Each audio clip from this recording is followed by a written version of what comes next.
नमस्कार दोस्तों, आपका स्वागत है हमारे इस चैनल में। एडवोकेट कृष्ण कुमार त्रिपाठी।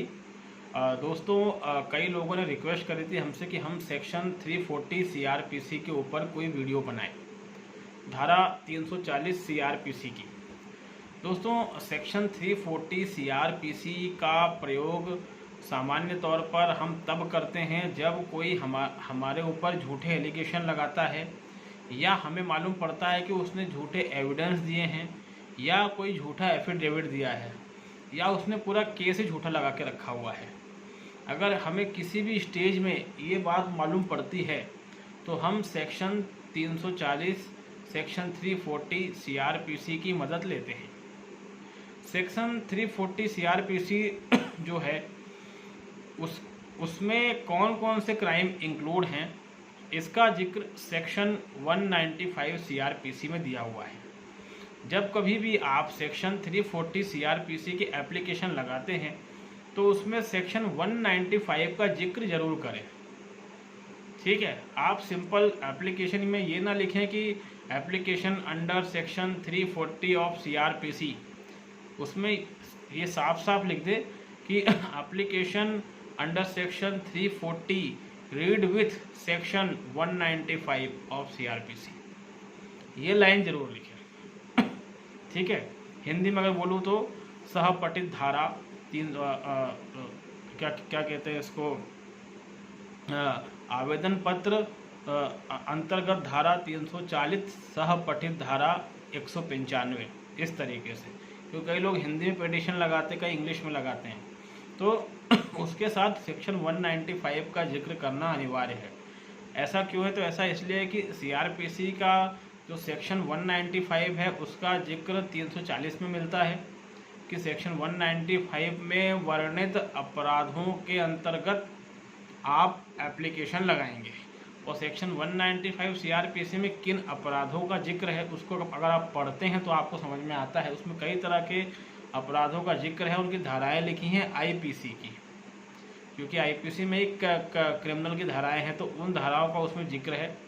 ठीक है, तो जो 195 सीआरपीसी का सेक्शन है उसके अंदर सेक्शन 193 आईपीसी से लेके 196 या 198 तक के अपराधों का भी जिक्र मिलता है, जिसमें बताया गया है कोई व्यक्ति अगर झूठा बयान देता है, झूठे एविडेंस देता है, झूठा एफिडेविट देता है, या फिर किसी के खिलाफ पूरा झूठा मुकदमा ही रच देता है, तो उसको उसके तहत सज़ा दी जाएगी। तो जो आप एप्लीकेशन लगाएंगे 340 की, उसमें 195 सेक्शन का जिक्र करना ज़रूरी है। और जब कभी आप एप्लीकेशन लगाएं तो एप्लीकेशन में पॉइंट टू पॉइंट हर बात, वो तो खैर आपको पता होगी, उसको मेंशन करना ज़रूरी है कि आपने उसको कहाँ पर ऐसा पाया कि वो झूठ बोल रहा है, या उसने झूठे एविडेंस दिए हैं, या झूठे एफिडेविट दिए हैं, ये आपने कहाँ पर देखा। ठीक है, उन सब का जिक्र करना उसमें ज़रूरी है। जब कभी भी आपको लगता है कि सामने वाले ने, मतलब केस के किसी भी स्टेज में आपको ऐसा फील होता है कि सामने वाले ने जो है झूठा कुछ बयान दिया है, या फिर एविडेंस दिए हैं, या गवाह झूठे हैं, या उसने एफिडेविट दिया वो झूठा है, तब आप सेक्शन 394 विथ सेक्शन 195 सीआरपीसी की एप्लीकेशन को मूव करेंगे। हम जब इस धारा के तहत एप्लीकेशन लगाते हैं तो इसमें दो महत्वपूर्ण बातें हैं। सेक्शन 340 में ये लिखा हुआ है कि कोर्ट जो है वो पहले इंक्वायरी, मतलब अगर हम सेक्शन 340 लगा रहे हैं तो पहले इंक्वायरी होना अनिवार्य है। मतलब उसमें इंक्वायरी होना चाहिए, कोर्ट सेटिस्फाई हो इंक्वायरी से तो ही कोर्ट आगे बढ़ेगा। मगर उसमें सुप्रीम कोर्ट का एक जजमेंट ये भी कहता है कि इंक्वायरी की ज़रूरत नहीं है।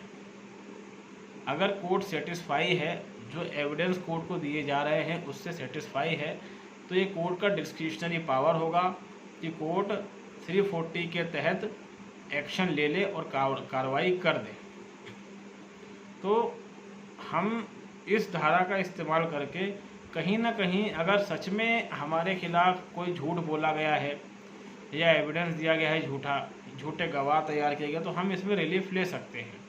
और इस धारा का सबसे ज़्यादा इस्तेमाल जो देखने को मिलता है कभी कभी, वो फैमिली मैटर्स में देखने को मिलता है, जहाँ पर हस्बैंड जो होता है वाइफ के खिलाफ इस धारा का इस्तेमाल करने की सोचता है। कई बार हस्बैंड सफल भी होते हैं और कई बार उनकी ये पिटीशन खारिज हो जाती है। डिपेंड करता है सिचुएशन पे, डिपेंड करता है कि हस्बैंड ने किस तरह से केस को जज साहब के सामने पुटअप किया है। लेकिन एक बात है कि अगर इस केस को हम कोर्ट के सामने ले जाते हैं, एप्लीकेशन लगाते हैं, एविडेंस हमारे पास पुख्ता है, तो कहीं ना कहीं इसका बहुत बड़ा फ़ायदा हमको मिल जाता है। अगर सेक्शन 340 CRPC के तहत आपकी एप्लीकेशन अलाउ हो रही है, तो ये मान के चलिए कि फिर मैट्रिमोनियल डिस्प्यूट में जो जंग है वो आप ही जीतने वाले हैं।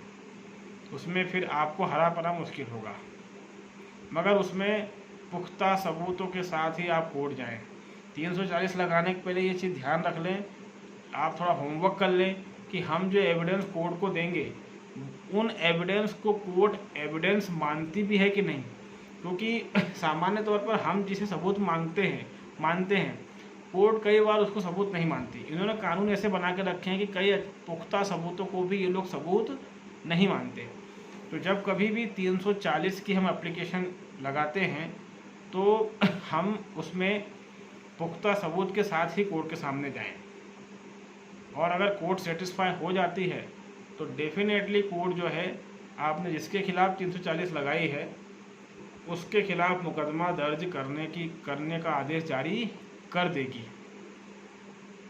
तो 340 के बारे में हमें ज़्यादा वैसे जानने की ज़रूरत नहीं है, क्योंकि ये एक सीधी सी एप्लीकेशन है जो मतलब केस शुरू होने के बाद जब एविडेंस की बात आती है और हमें ऐसा लगता है कि उस व्यक्ति ने कुछ झूठ कोर्ट को गुमराह किया है, झूठ बोला है और झूठे एफिडेविट दिए हैं कुछ भी, तो हम 340 का सहारा ले सकते हैं। काफ़ी हेल्पफुल धारा है ये, मगर इसको सोच समझ कर ही अप्लाई करें, क्योंकि कई बार हम जोश में आके इसको लगा देते हैं और खारिज हो जाती है।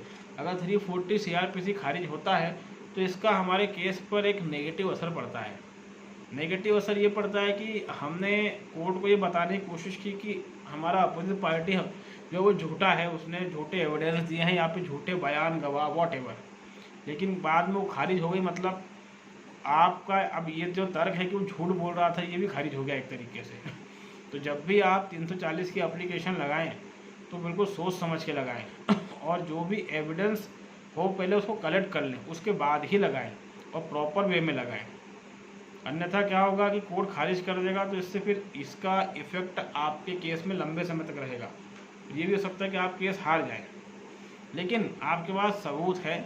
मान लीजिए वाइफ ने झूठ बोला है, वाइफ ने आपको लेकर ही झूठ बोल दिया, तब भी लगा सकते। कई बार पत्नियां बोल देती है कि मेरे पति की तो 1 लाख, 1.5 लाख, 5 लाख, 10 लाख महीना सैलरी है। जैसे हमारे पास एक केस आया था, तो एक व्यक्ति था, उसकी सैलरी 15,000 रुपये महीना थी। उसकी वाइफ ने क्या किया, ये बता दिया, कोर्ट में लिखित में दिया कि मेरे पति की सैलरी तो 50,000 रुपये महीना है। तो पति ने उसको इसी पॉइंट को पकड़कर वाइफ को 340 में लपेटने की कोशिश की थी। हालांकि पति की एप्लीकेशन कोर्ट स्वीकार कर रही थी, और कोर्ट ने ये भी कह दिया कि हम तो मान रहे हैं कि आपकी सैलरी 15,000 है, तो हम तो अकॉर्डिंग टू 15,000 जो आपकी सैलरी है उसके अकॉर्डिंग ही मेंटेन ग्रांट करेंगे, हम 50,000 तो मान ही नहीं रहे हैं। तो फिर आप क्यों इतना मतलब ये इस तरह की एप्लीकेशन लगा के कोर्ट को परेशान कर रहे हैं और केस को मतलब आप लिंगर ऑन कर रहे हैं। तो फिर हम जज साहब ने इतना रिक्वेस्ट किया, तो फिर हमने भी उस एप्लीकेशन को आगे मूव नहीं किया, और उसमें कोर्ट ने काफ़ी कम मेंटेनेंस ऑर्डर किया था पति को, तो वो भी हमारे लिए राहत की बात थी। तो जहाँ कहीं भी 340 की एप्लीकेशन की बात आती है, अगर पत्नी ने खुद की इनकम छिपाई है, आपके पास पुख्ता सबूत है, पत्नी ने रजनीश वर्सेस नेहा का एफिडेविट दिया है, आपके पास सबूत है कि पत्नी उसमें झूठ बोल रही है, ऐसा कुछ भी अगर होता है तो 340 की एप्लीकेशन आप लगा सकते हैं। और अगर आप कहीं ऐसा कुछ झूठ बोल रहे हैं तो आपकी वाइफ भी लगा सकती है, तो इसके लिए आपको सावधान रहने की भी ज़रूरत है। उम्मीद है दोस्तों कि हमारा ये छोटा सा साधारण सा जो टॉपिक था, जिस पे हमने आपको 340 के ऊपर कुछ बताया, ये आपको समझ में आया होगा। कुछ और डाउट होता है तो हम उसको क्लियर कर लेंगे, लेकिन 340 की एप्लीकेशन जब भी बनाएं तो पूरी तैयारी के साथ ही बनाएं और उसमें सेक्शन 195 CRPC का जिक्र अवश्य कर दें। इसमें सुप्रीम कोर्ट के कुछ जजमेंट्स हैं जिसके बारे में हम फिर कभी डिस्कस करेंगे आपसे। अलग अलग जजमेंट है सुप्रीम कोर्ट में।